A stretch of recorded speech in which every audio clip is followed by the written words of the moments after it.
Okay, let's go ahead and get started.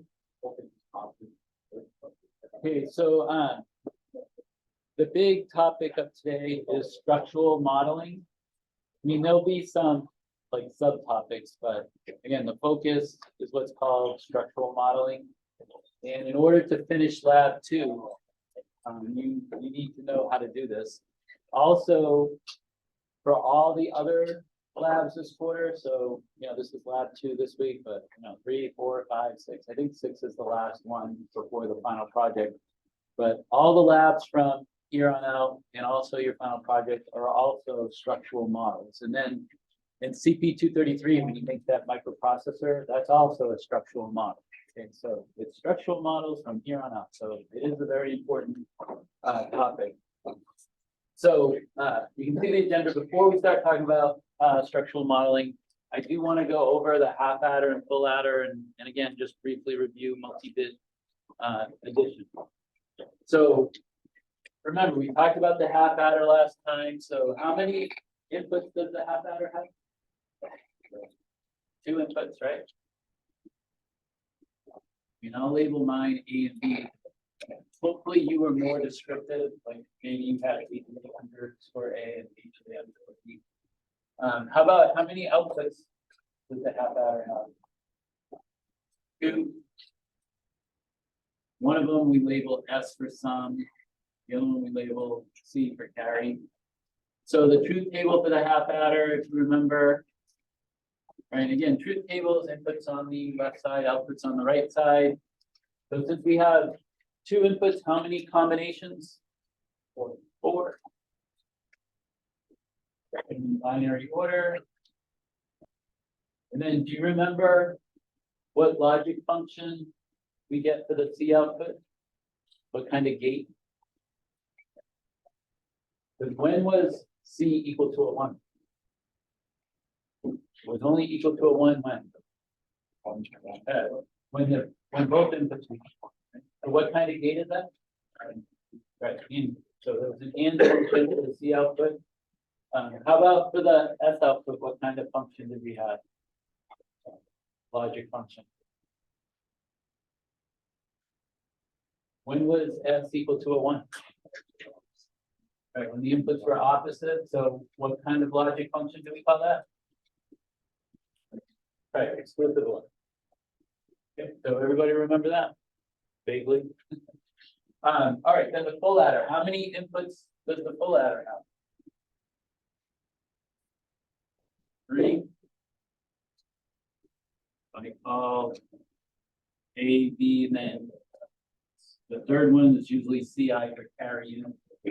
Okay, how many outputs for the full adder? 2. One of them sum, and the other one carry out 0. Okay, so you have 3 inputs, 2 outputs.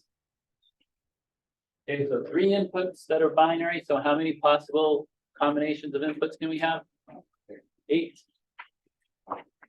And in binary order, 0, 1, 2, 3, 4, 5, 6, 7. So 2, 4, 6, 8. 0, 1, 2, 3, 4, 5, 6, 7. It's always a good idea to double check because it's easy to make mistakes. Okay, and then how did we get what the outputs were equal to for that full adder? Like what did we do to these inputs here?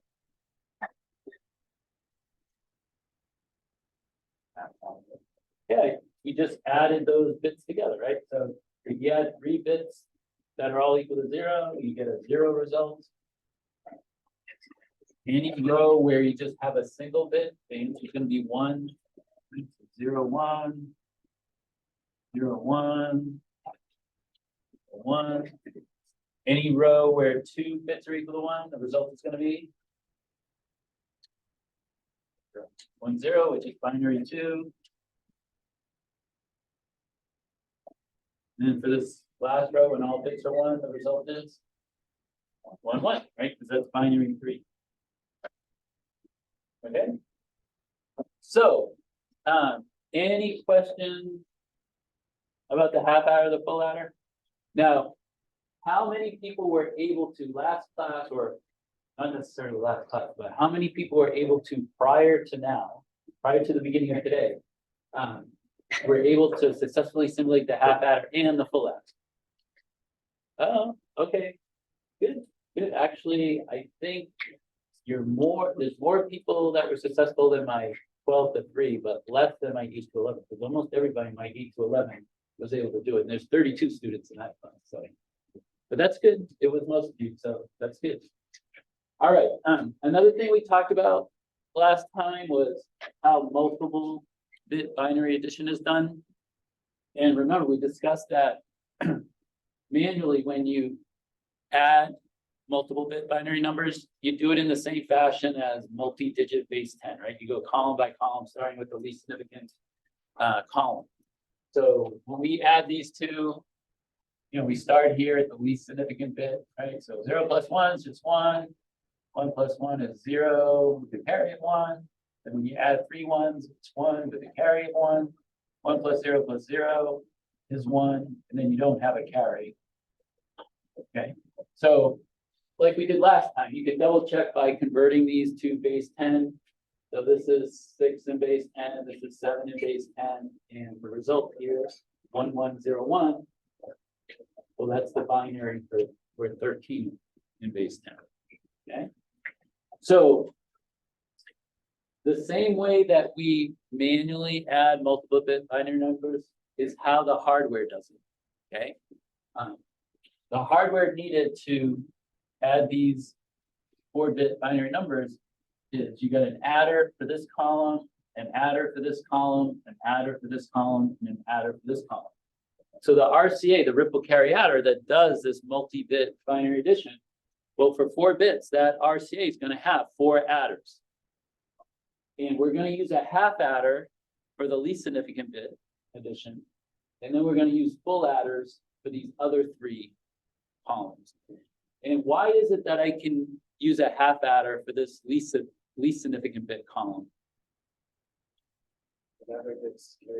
Yeah, this column never gets a carry in, right? Where these columns could possibly get a carry in. So that's why these have to be full adders, where you can get away with a half adder for the least significant bit. And that's true no matter how many bits your RCA is adding. Like we're doing a 4-bit RCA, right, to add 2 4-bit binary numbers. But if you did a 64-bit RCA, 1 adder, the adder for the least significant bit, that would be a half adder, and then you'd have 63 full adders for the other 63 bits. Okay? So that's going to lead us now into structural modeling, because the ripple carry adder is going to be a circuitry made of 4 adders, 1 half adder and 3 full adders. And I'm going to show you the Verilog code that models something like this. And that's what structural modeling is all about. Okay. But the first thing is we're going to come up with what's called a high level black box diagram. So HLBBD stands for a high level black box diagram. And this shows you the main inputs and the main outputs for your overall circuit, which is an RCA in this case. Okay. So one of these binary numbers that we're going to add is going to be an input to the RCA, and I'm going to label it A. Okay, you can call it whatever you want. In your design that you do for lab 2, please use more descriptive names than what I'm using. I'm just using A, B, just single, basically single letter variables. But again, get in the habit of your design to be more descriptive, like maybe, RCA underscore A or something like that. The only reason I'm using very general names is just to make it a little faster when we start writing the code. Okay. But here's one of our inputs, one of the numbers we're going to add. And then here's another input that I'll label B. These 4 bits of the results, okay, these 4, we're going to call that an S output. And then this single bit right here, this we're going to label C0 for the carry out of our RCA. Okay. So in our black box diagram, we would show these two inputs along with these two outputs.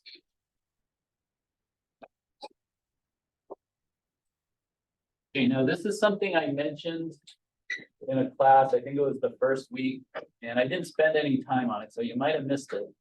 But I talked about how in a black box diagram, how you would indicate when you have more than one bit. Do you remember how that's done?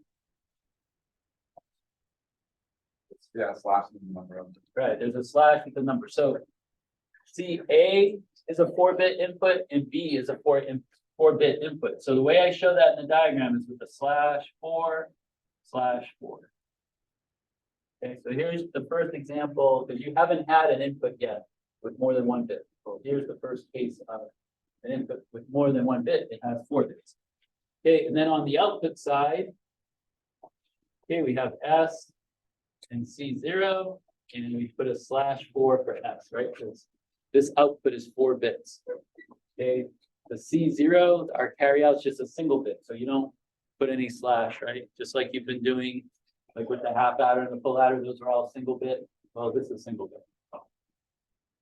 Okay, and see again, where your black box diagram is useful when you're using Verilog, right? When you're in Vivado, is that when you go to declare your inputs and outputs, you know how there's that window and you put in the name of the input or output, and you kind of select input or output. And then, to get those, how many inputs and how many outputs you have, you look at your black box diagram. Also, I don't know if you noticed this in the process of doing the other designs so far this quarter, and I did show this in my intro to Vivado video, okay, but you might have missed it.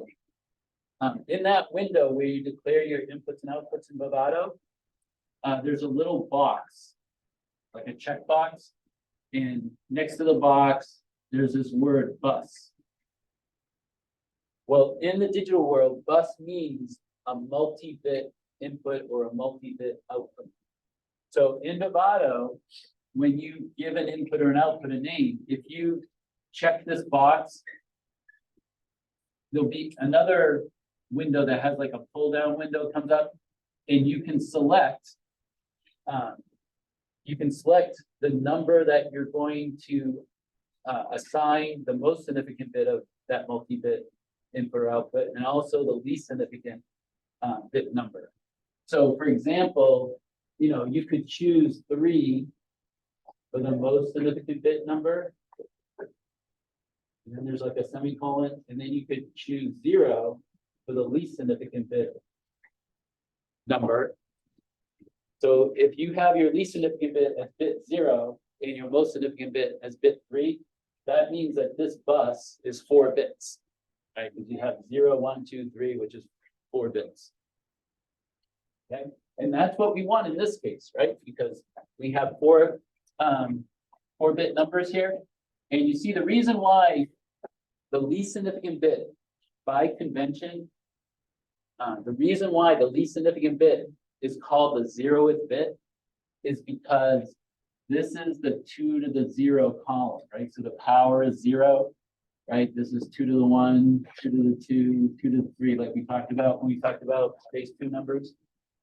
So you see, that's why we call this the 0th bit, this the first bit, this the second bit, this the third bit. And we do that even if the bits aren't representing binary numbers, even if the bits are representing something else, we still call the least significant bit the 0th bit. Okay, that's just by convention. Vivado will let you number these least significant and most significant bits, whatever you want. Like you could call this the 4th bit and this the 7th bit. It'd still be a total of 4 bits, but it would just be unconventional to call this least significant bit the 4th bit. Okay, it's just not usually done like that. Okay. All right, so any questions about this high-level black box diagram and 4-bit inputs, 4-bit outputs, the carry output? Any questions up to this point? Okay, well now let's actually start talking about a structural diagram, and then we'll get to how you would model, a structural diagram in Verilog or system Verilog. So you can see here that I have a dash box, and inside this dash box are these 4 boxes here. Okay, and then outside the dash box, I have these arrows. Well, what this represents is inside the dash box, right? These 4 boxes, that represents what makes up the RCA. And then outside the dash box are inputs and outputs that are high level.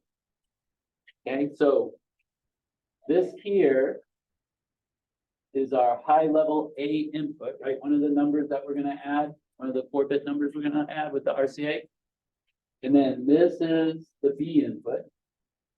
Okay, and then here are the outputs. This would be our output S, which also is 4 bits. And then this would be our single bit output carry out. Okay.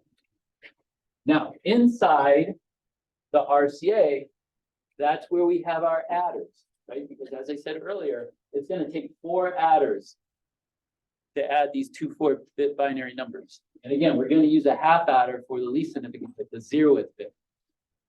So this box here, this represents our half adder that we've designed. And then these other 3 boxes are going to be full adders. Okay, so you see the low-level structural diagram is a more descriptive way of showing the RCA, right? This is very high level. This is low level. It's showing more detail. Okay.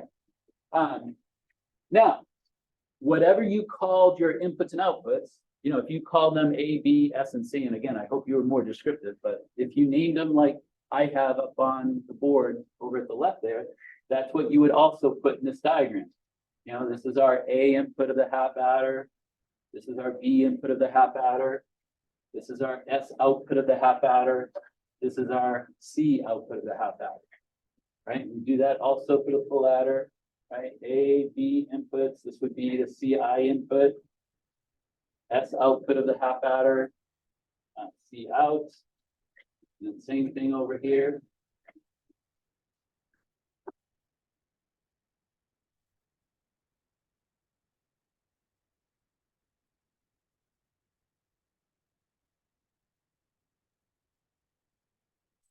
Okay. And then we're going to connect the A input of this half adder to the 0th bit of the A input coming into the RCA. And the way that you show like a particular bit of a multi-bit piece of data or number like we have here is you show it like this. You show the number of the bit in square brackets. Okay, so this connects the A, or we're going to connect the A input of the half adder to the 0th bit of the A input. Likewise, we're going to connect the B input of the half adder to the 0th bit of our RCA input.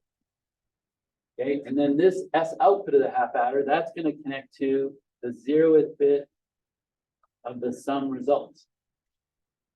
Okay, now the carry of the half adder connects to the carry in of this full adder. Okay, we'll come back to this in just a little bit. Okay, but let's finish the rest of these because it's the same idea that, you know, this full adder A input is going to connect to bit 1 of the A binary number that we're adding. Right, and this B input here, we go to B1. This S output of this full adder, we go to S1. Okay, now this carry out goes to this carry in, but again, we'll come back to that to show how we take care of that coming up. But this A goes to A2. This B goes to the 2nd bit of the B number. This goes to S2. Okay, this goes to A3. This goes to B. Oops. This goes to B3. And this goes to S3. Okay, and I'm going to show you in a little bit like what the code looks like to make these connections, but that's, you know, what these you know, what these have to connect to, like in the diagram. Now, this is something particular to system Verilog. When you make a connection between lower level inputs and outputs, so here we're making a connection between this carry output of the half adder to this carry in of the full adder. So we're making a connection between lower level modules. Well, in order to do this in system Verilog, you have to define something called an internal signal. Okay, so I'm just going to label this internal signal as T1. You can name it whatever you want. In fact, again, I hope you're more descriptive than what I'm being. Okay, but you'll see that in this example at the board and also the activity that we'll do later on, you know, these names are not very descriptive. Okay, but again, you should be descriptive. All right, so T1 is an internal signal. That's what it's called. Okay, and we'll also need an internal signal for this connection between this carry out and this carry in. I'll call that T2. Okay, and another internal signal between this carry out and this carry in, I'll call T3. When you make a connection between a lower level and a high level, like for example, you know, when we make this connection between this S output of the half adder to this S bit of our, you know, RCA sum output, you do not need an internal signal. You know, likewise, when you connect one of these low-level inputs to a high-level input, you don't need an internal signal. You only need them when you're connecting between lower levels modules or blocks or boxes, whatever you want to call these things. Sometimes they're called boxes, sometimes they're called modules. Okay. All right, let me turn the camera so I don't forget that. I often forget to turn the camera, but today I'm 3 for 3. I didn't forget in any of my sections. I think that's the first time that's happened this quarter. I usually forget at least in one section. All right, but any questions so far about what we're doing here? Okay, so now let's look at, you know, what you're going to have to know in Vivado, okay, to make this happen. Okay, up to this point, it's all been like basic information, getting the diagrams and so on. But now let's look at how you do structural modeling in system Verilog. So first thing, if you have your design file for the half adder and the full adder, and you got your sim files for the half adder and full adder, right now in Vivado, your source window should look like this, right? You got a half adder design source, a full adder design source, right? A test bench for the half adder, a test bench for the full adder. So those of you that raised your hand and said that you had successful simulations, you must have this. Maybe use different names, but you must have these 4 files. Okay, well, once you have successful simulations for both the half adder and full adder, now you're ready to create a design file and a sim file for your RCA. Okay, so you're going to have a third design file, RCA, system Verilog, and you're going to have a third sim file, RCA_TB, system Verilog. Okay, and just like when you sim the half adder, you had to make both of these the top module, right? When you sim the full adder, you had to make both the design and the sim files top module. Same thing here. Once you have your RCA design file created and you have your test bench for the RCA and you want to go ahead and simulate your RCA, you're going to have to make both of those the top module. Right? And again, that pyramid symbol is what indicates what's top. Okay, you all know how to do that now, right? Okay. Now, I'm going to write the design source code that you need for the RCA. I'm not going to write all of it, but I'm going to kind of outline it and write some of it for you to get you started. Okay, that's coming up very shortly. But before I do that, I want to remind you of something that you've already done. You've done sim files, right? And in any sim file, you'll have this line. You know, above this line, you have where you declare your inputs and outputs for the test bench with logic, right? But then you have this line where you put the name of the design source that you want to simulate. So, you know, for the very first design, you know, I called it FLC for first logic circuit. So if you look at my intro to Vivado video, remember I had FLC here, and then that was followed by UUT, that stands for unit under test, right? Because we're simming this file to the left of this. But what I want to focus on here, because you're going to see, we're going to use the same syntax in our design source for the RCA, is right here. Because after the UUT, there's a parentheses, and then inside the parentheses, you have dot, a name, and then in parentheses, another name. Well, this syntax is what's making a connection. See, this syntax is taking this FLC underscore A, which is an input in my design source, my FLC design source, and it's connecting it to an input of my sim that I defined up here, right, as logic. And then same thing here. This is connecting the B input of my design source to the B input of my test bench. Okay, so it's this dot name in parentheses name. That's the syntax in System Verilog or Verilog that makes connections. Okay, again, I mentioned this in the intro to Vivado video, but you know, it's something that you couldn't easily maybe look past. Okay, but that's what the syntax is. Okay. All right, so now, you know, let's look at what code you're going to need in order to make this structural diagram, you know, in order to connect these modules all together, these lower level modules. So like in any design source module in Verilog or System Verilog, you're going to have to first give it a module name, right? So you put module, then maybe you'll call it RCA. And then you put parentheses. And then inside these parentheses, you have to declare your inputs and outputs. Okay. Now, what's different for the RCA that you haven't seen yet in code is how you code a multiple bit input or output, right? Because prior to the RCA, you've just been doing single bit inputs and outputs. Okay. Well, when it's a multiple bit input or output, the only thing that's different, okay, and I'll use input as an example. After input, this would be the same for an output. You put a bracket, square bracket, and then the number of the most significant bit, colon, the number of the least significant bit, and then close the square bracket. And then you just put the name of the input. And then you put semicolon. Okay? So the only difference is, you know, when it's a single bit input, you don't put this 3 to 0. Okay? So, you know, you'll have to do the same thing for the B input.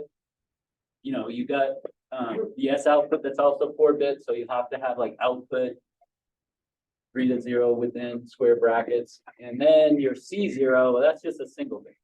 Okay. So when you're doing the inputs and outputs for your RCA, you're looking at this high level black box diagram. That's what gives you the inputs and outputs that you put in this part of the code. All right. Okay, the next thing, after you declare, well, after you list your inputs and outputs here, you know, you close the parentheses and you have a semicolon.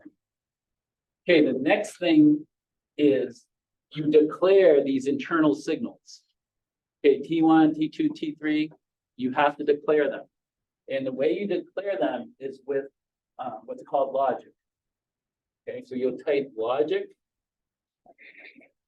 and then you can just list those internal signals. So you go T1, then comma, T2, then comma, T3, and then semicolon. I mean, some people also put each on a separate line. Like you could do logic T1, logic T2, logic T3. Some people do it that way, but you can list them like this too. Okay. These are single bit internal signals because we're connecting single bit outputs and inputs. But you'll see in the activity that just like inputs and outputs can be multiple bit, internal signals can be multiple bit too. Like sometimes these internal signals will be connecting things together that are more than 1 bit. And if they are, you would use the same notation, the square bracket with, you know, number, colon, number, to describe how many bits that internal signal is. Okay? Okay, so this is all setting us up for actually making the connections. So now comes the code that's actually gonna make the connections. Okay, so it doesn't matter what order you go in, but I'm gonna start with the half adder. Okay, I'm gonna make the connections for the half adder. So,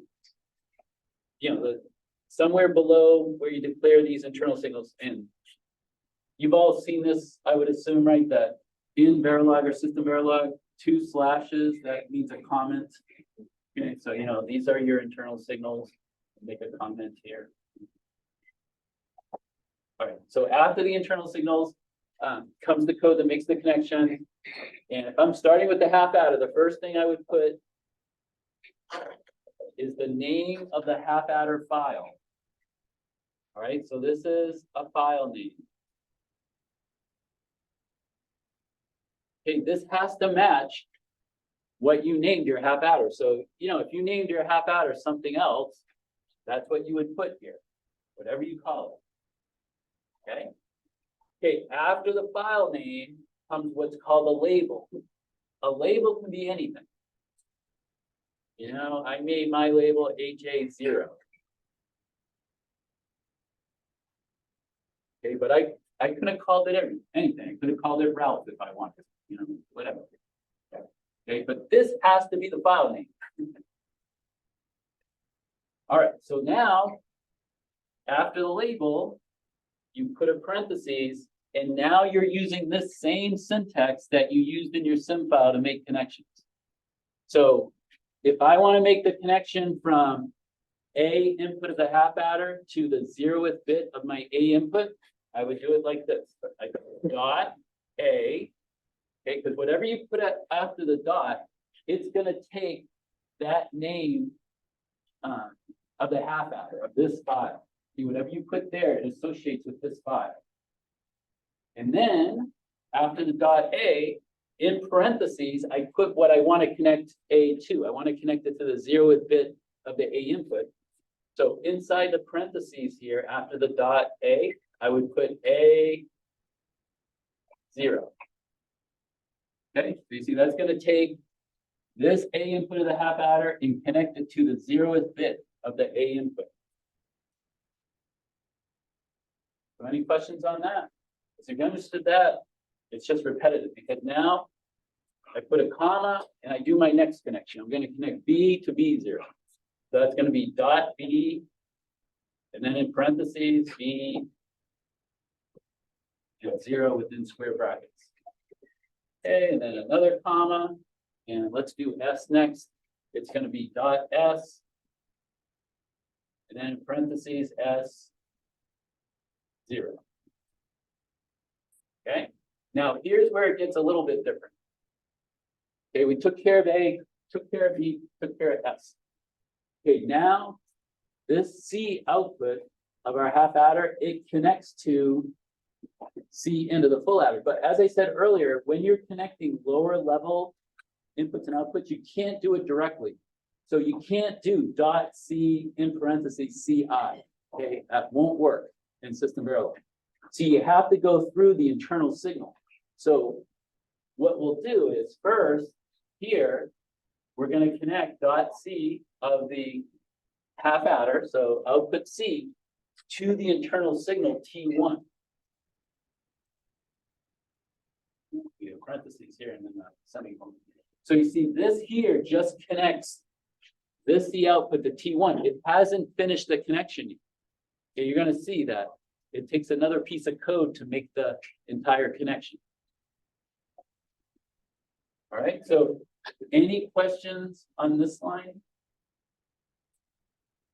All right, the next thing we would do is hook up a full adder. And again, it doesn't matter what the order, but I'm going to do this full adder next. So I put the file name.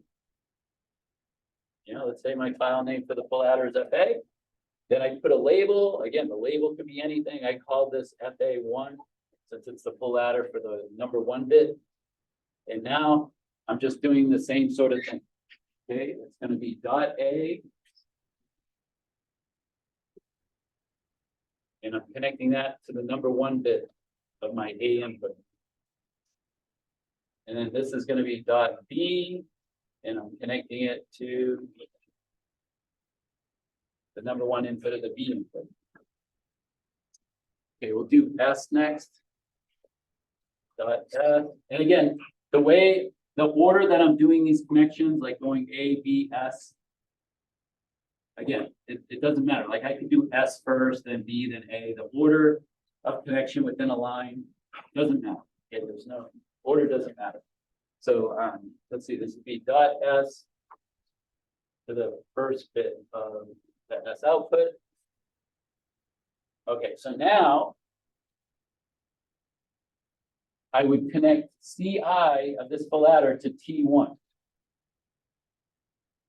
You see, this would be dot CI and in parentheses T1. And you see these two together make the connection, right? Because C is connected to T1 and CI is connected to T1. So now C and CI are connected together.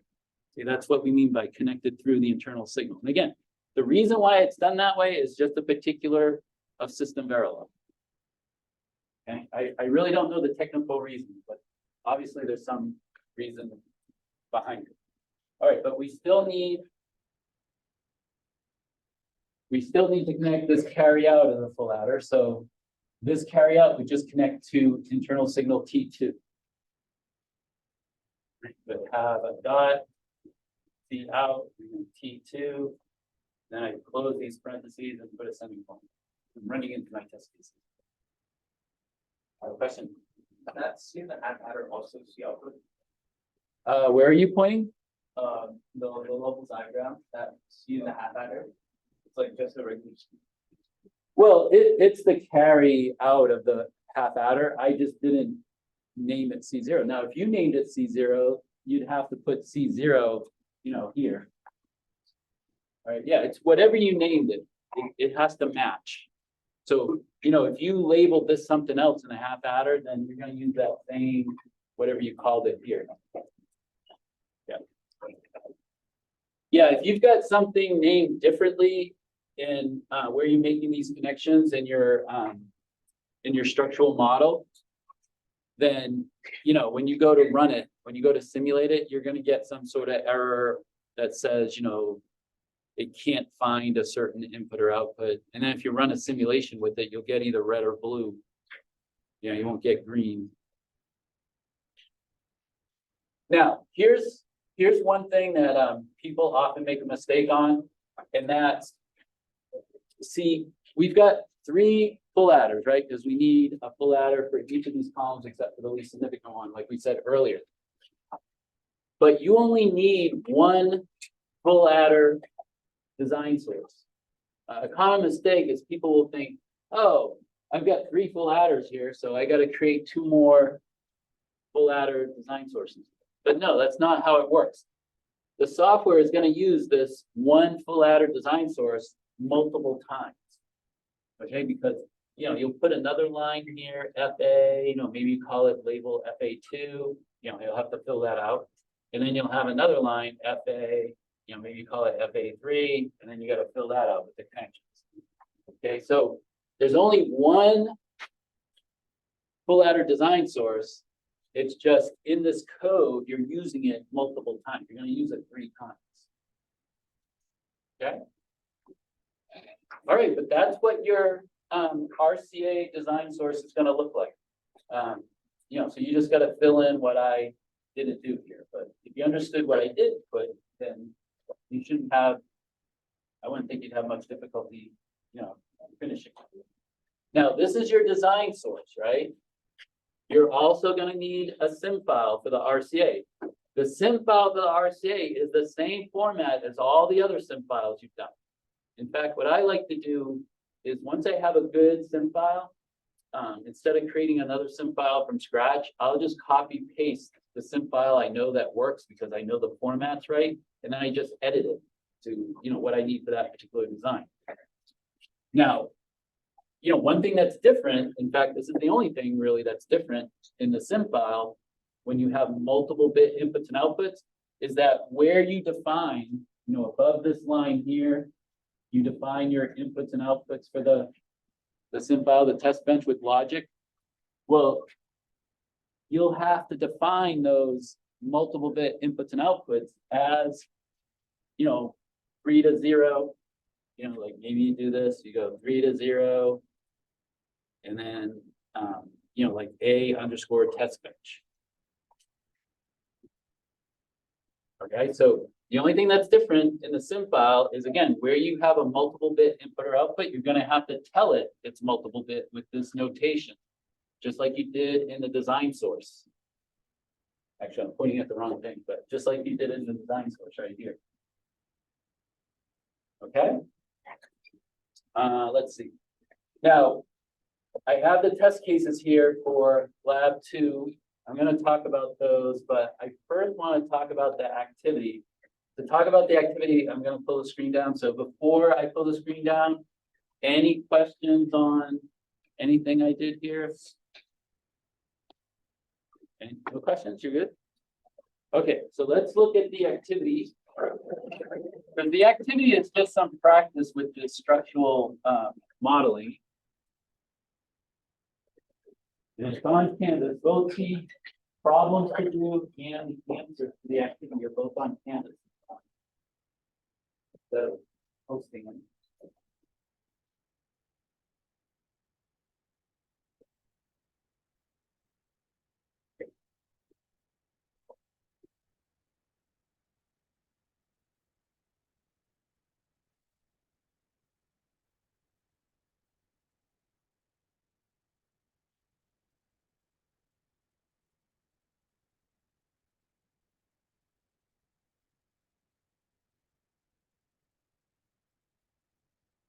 Okay, so there's 3 parts to this activity.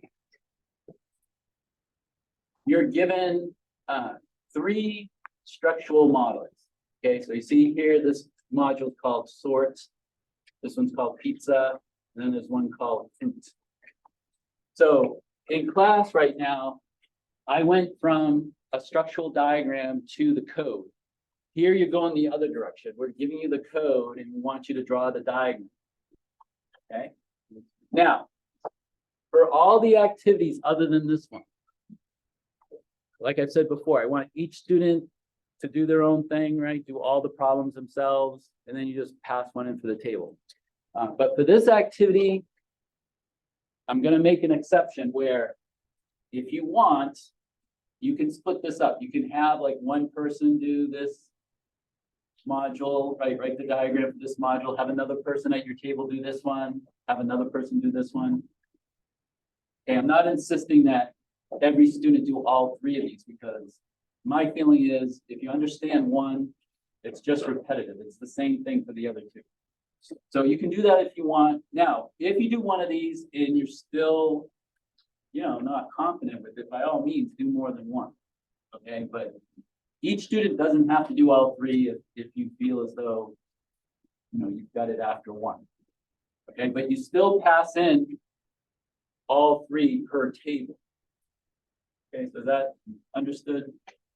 Now, there's a couple of things that I want to point out in this code that has to do with what's on this handout. Each table should have this handout where it has concatenation and replication and also splitting bits. Of the 3 that are on this handout, for this class, the important ones are splitting bits and concatenation. Replication, you may run into it depending on like what you do for a final project, but replication is not in this class like really necessary. Now, when you take CPE133, replication in that class can be helpful. Okay, so I would hang on to this or take a picture of it and keep it for CPE133. But I do want to point out some examples of splitting bits, or a example of splitting bits, and also an example of concatenation that's in this activity. Now, I know up on the screen here, the resolution's not that great, but again, this is on Canvas. So if you look on Canvas, you can get a better picture of it. But first, splitting of the bits. Okay, an example of splitting the bits. Let's see, you got to look at the bottom.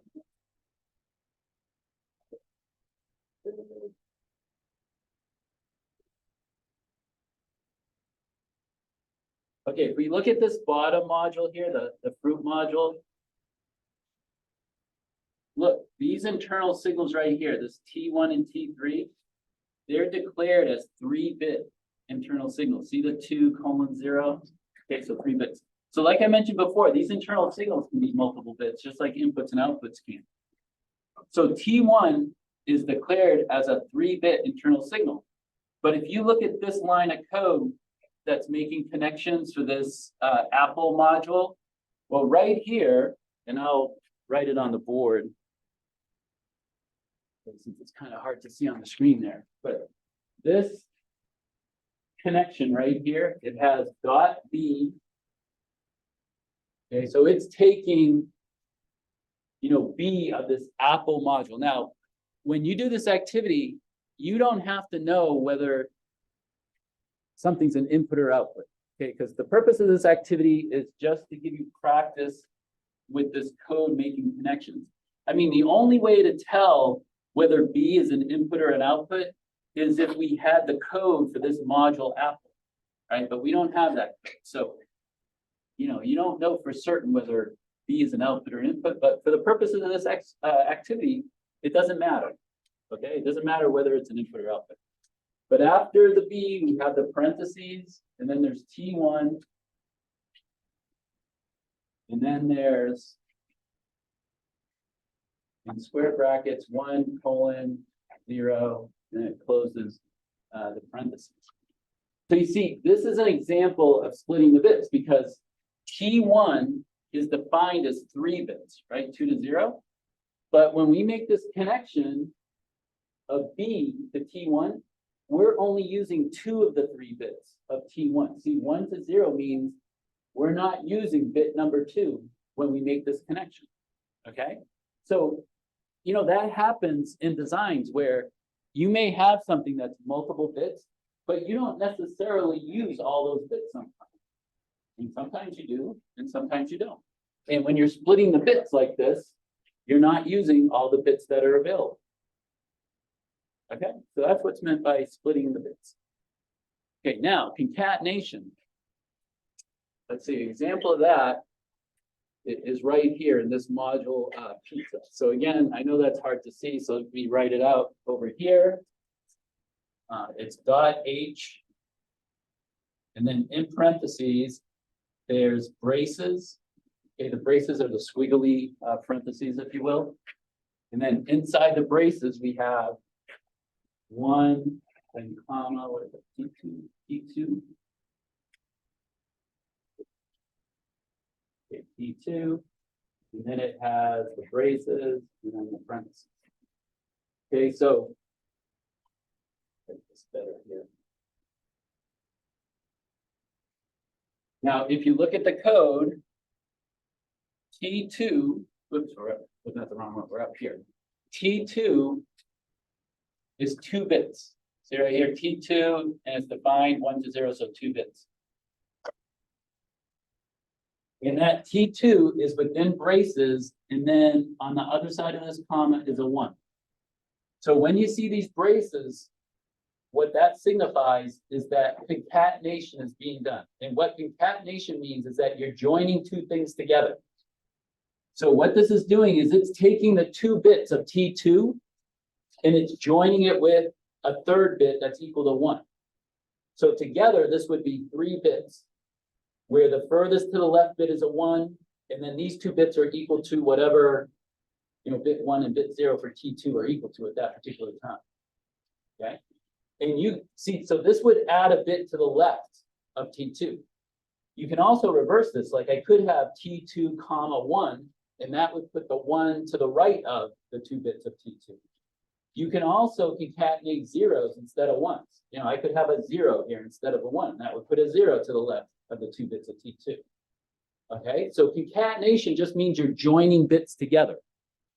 And again, sometimes that's necessary to do. Like you'll see cases of that in future designs, and you'll also see cases of this in CPE133. Now, for the RCA, you don't have to do any splitting of the bits. You don't have to do, any concatenation. But it kind of works in well to mention it now because the activity has some of that, symbology. All right, so it's sort of like know what it is today, and you might use it, at some time later. Okay. All right, so any question about the activity? Because I'm going to shut this off and then say some things about the test cases for lab 2, and then you'll be able to get started on your work today. So no questions up to this point? All right.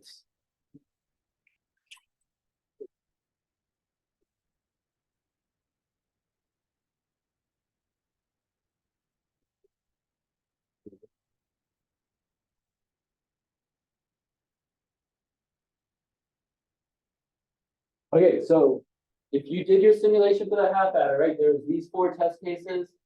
If you did your simulation for the full adder, there's these 8 test cases, right? Okay, well now you got to test your RCA. The RCA is adding 2 4-bit binary numbers. So your test cases for the RCA have to have 4-bit binary inputs to add. Now, do you know how many possible unique combinations we have of adding 2 4-bit binary numbers? Like if we wanted to test every single possible combination of adding 2 4-bit binary numbers, do you know how many test cases we would have to do, or do you know how to figure it out? I thought I saw a hand. Because if you made this 0, you'd have to make this 1, 2, 3, 4, 5, all the way to 15, right? So that's 15 right there. Then if you made this 1, you'd have to make this 0 through 15 again, right? So that's another 16. So you start to see how many there are, or about how many? How many do you think there are? Yeah, it's just 16 squared. You know what 16 squared is? Yeah, it's a big number. Do you know what big number it is? You got a calculator? Well, 16 times 10 is 160. And then 6 times 16 is what? 96. So what is it? Nobody wants to figure it out? 256. There it is. Yeah, 256. So if you wanted to test this 100%, right, you would need 256 test cases in your sim file. Do you want to write 256 test cases in your sim file? Most of you don't want to write more than 4, right? I mean, you complain about when you get to a truth table like this, right? So I think most of you do not want to write 256 test cases. So yeah, most people wouldn't. And what you can do in a case like that is you can pick test cases strategically to test your design. Right now, the test cases that you pick to test the design, it won't be a full 100% test. But if you pick it smartly, if you pick those test cases smartly, there's a high probability that if the design works, it's going to work for all the test cases. So that's what these 10 test cases are. Okay, these 10 test cases, they're on Canvas. If you go to Canvas, I give you all the test cases for lab 2, 3, 4, 5, and 6. They're all within the same Word file. So when you do your simulation for the RCA, and also when you show that your RCA works on your basis 3 board, make sure you use those test cases. Okay. Now, can you see why these test cases were picked? Because again, remember how the hardware is doing this addition. It's doing it column by column, right? And we have an adder for each column. So with that in mind, do you see what these 2 test cases are checking when we add 0 plus 1 and then we add 1 plus 1? Like, what is this testing here? Just these 2 test cases alone. What is it testing?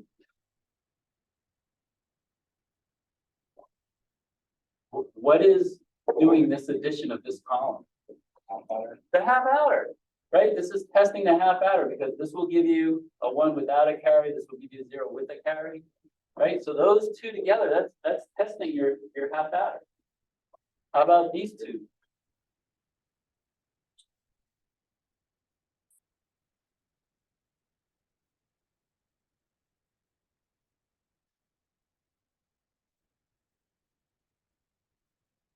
It's testing the full adder that's to the left of the half adder. right? This is testing the full ladder that's to the left of the full ladder 1, right? This is testing full ladder 2. This is testing full ladder 3. 0 plus 0 and 15 plus 15, that's testing right the extremes, right? So again, these 10 test cases don't give you a full test. I mean, 256 test cases would, but chances are, if it passes those 10, it will pass the 256. Okay. For this course, as I mentioned a moment ago, I give you the test cases from, lab 2 through lab 6. For the final project, you have to come up with the test cases. Okay, we'll talk more about the final project when we get closer, but there's 2 parts to it, an individual part and a team part. The individual part is a 4-bit multiplier, and you got to come up with the test cases to make sure your design is valid. And then for the team project, you pick whatever you want to do. You have your choice as long as it's within a certain complexity. So, depending on what you pick is going to determine, what test cases you have to do for that. When you get the CPE133 in that class, most instructors will not give you the test cases. Like they want you to figure out, like, how can you test this thing where, to test every possible combination would not be feasible, because there you've got, in CPE133, you have inputs and outputs that are 32 bits. So imagine if you had an adder, right? 32 bits, it's a ridiculous amount of combinations, right? So there's no way anyone could do that, full blown, right? So anyway, you got to start thinking that way. So, even though I'm giving you the test cases for, labs 2 through 6, look at them and see if you can see the thought behind it. Okay.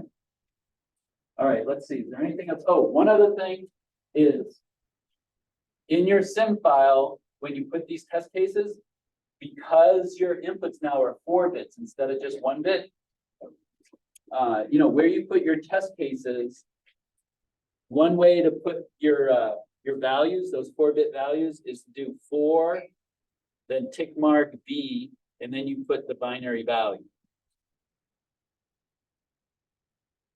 Okay.